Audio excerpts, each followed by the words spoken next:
What's up, everybody? Marvel the Cross 316 back with another comic book flashback. In today, y'all, we are looking at Marvel Team Up issue number 5.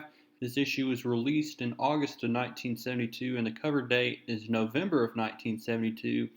And in this issue, we are going to see Spider-Man teaming up with the Vision here as they fight this alien robot here. And we'll see exactly who is behind this alien robot within this issue. The title is The Menace of the Monstroid. And so this is the very first time that Spider-Man is going to team up with the Vision here. So we got a really cool story to look at here today. So don't click away because we'll be looking through this really cool comic book here today as we continue to look at the timeline here and the history of Spider-Man as we're going through the Marvel Team Up Volume 1. This issue is brought to you by Jerry Conway, who wrote this issue. We have Gil Kane on the art, Mike Esposito on the inks, John Costanza on the lettering, and Roy Thomas, the editor. A Passion of the Mind is what we'll be looking at here. Spider-Man is an insomniac, as many of you know, and he doesn't really sleep that well. He likes to go out when he can't rest and swing and run across rooftops. Well, he comes across this man and he is running, and he wonders, what is this guy up to? All of a sudden, this guy collapses on the ground and he vanishes. And no, this is not the heat affecting Spider-Man's brain. This is something very weird happening. Well, Spider-Man is going to investigate here, and he notices that this is the Vision that he's going to come across, and the Vision is in very bad health here. He is experiencing these seizures here, and he doesn't understand why he is experiencing them, and he needs help. Well, Spider-Man is going to serve as the Vision's help here. Spider-Man is going to look in on this mystery here as to why the Vision is experiencing these sudden seizures here. If you don't know much about the Vision, Vision is a member of the Avengers at this point in time in 1972, and he lets Spider-Man know that he is not on good terms with the Avengers right now. You have to really look back at the Avengers comic books to understand the full context of it. But we see here that the Vision needs somebody's help, and he's going to get help from Spider-Man. Spider-Man brings the Vision back to his apartment, Peter Parker's apartment, where we see Harry Osborn is sleeping here. It's in the middle of the night, and Spider-Man has to be careful not to awake Harry Osborn, his roommate. Well, we see here that Spider-Man really wants to get down to business here. What is causing these frequent uh, paralyzing effects that are hurting the Vision here, these seizures? And the Vision says, there is so little time, the attacks come so frequently now. Seizures, epileptic seizures. And as I said, my friend, the time is short, and as we speak, grows shorter still. And he starts feeling them. Spider-Man's like, well, why don't I bring you to a doctor? And the Vision says, doctor, what use can a human physician be to an inhuman android, to a device of synthetic flesh, who may control the very density of his molecules at will? And he just goes right through Spider-Man. That's one of the Vision's powers here, that he can walk through these material objects, including humans. And Vision says, and what would I tell him, Spider-Man? The cause of this pain, this blinding madness, is totally unknown to me. I only know that it comes and it goes, and returns again more maddening, more agonizing than the time before. As we see, this Vision is wincing in pain here. Well, we're going to see that one of the main antagonists of this story is none other than one of the Fantastic Four's arch nemesis here, the Puppet Master. The Puppet Master is going to make an appearance in this issue here, and we notice here that he is working on something that he's going to be planning here to attack the Fantastic Four, his most hated rivals.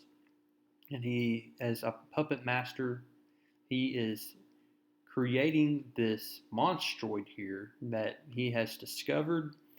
We go back a few days. The puppet master is hiding from the Fantastic Four in this cottage for some time.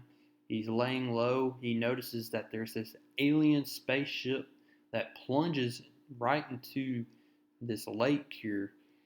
And the puppet master is going to investigate. And when he gets down below, he peers into this alien spaceship thanks to the moonlight that illumines the inside of the spaceship. He opens up the spaceship and comes to find this humongous monstroid, this alien robot.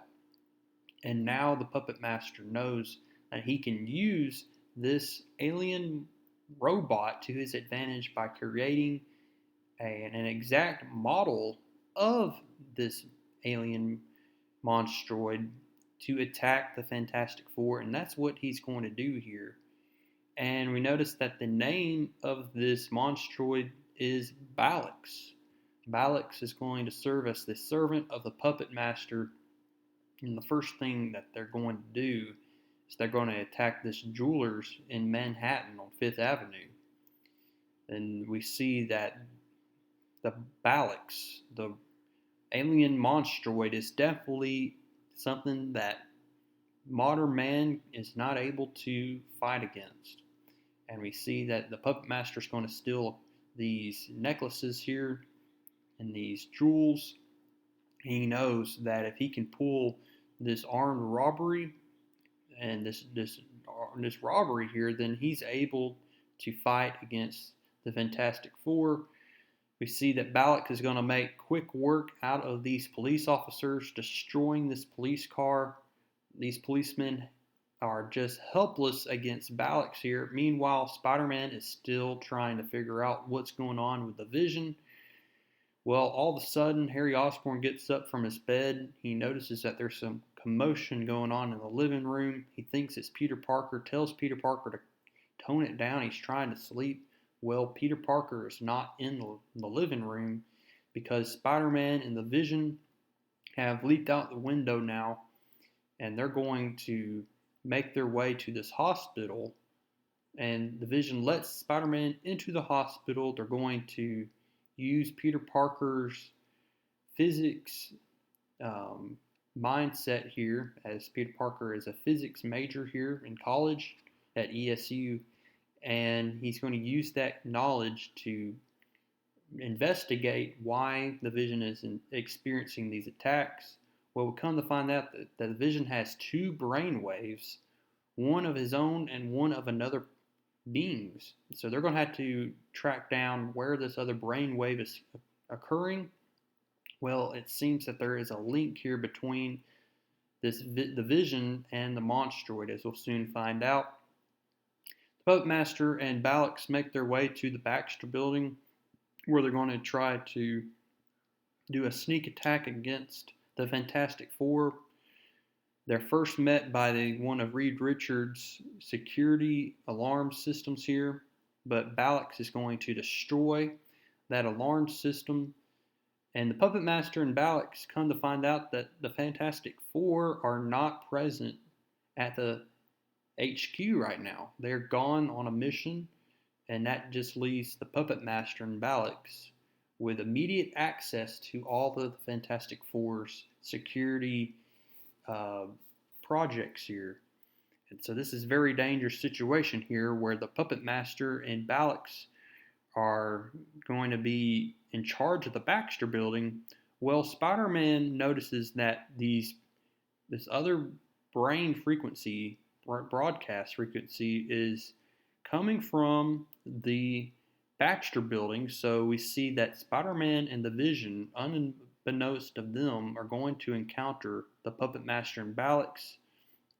And the Puppet Master notices that Spider-Man and the Vision are on their way. And Ballox is going to then attack Spider-Man and the Vision.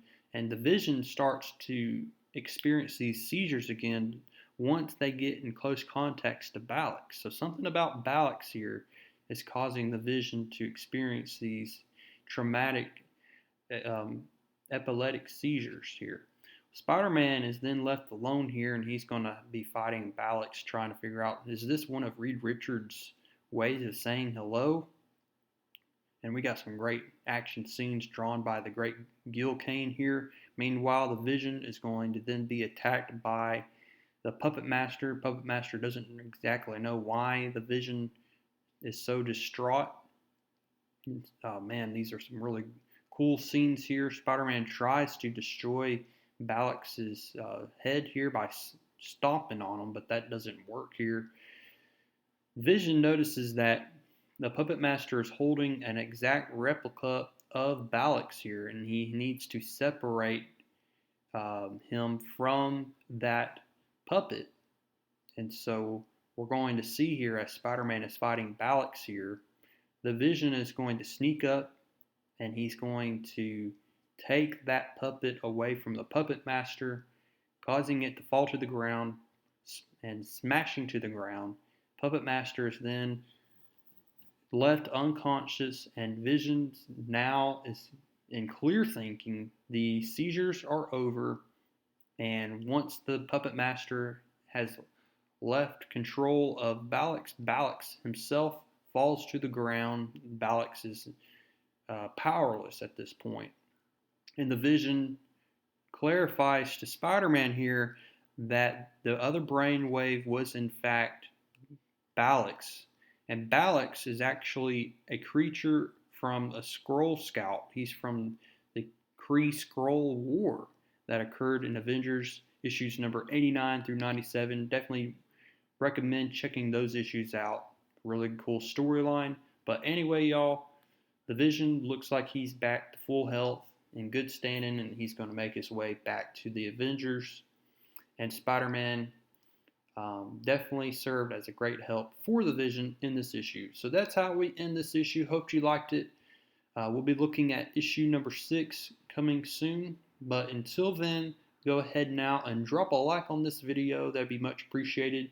Comment down below what you thought about this issue. Subscribe if you have not, and I will see y'all in the next one.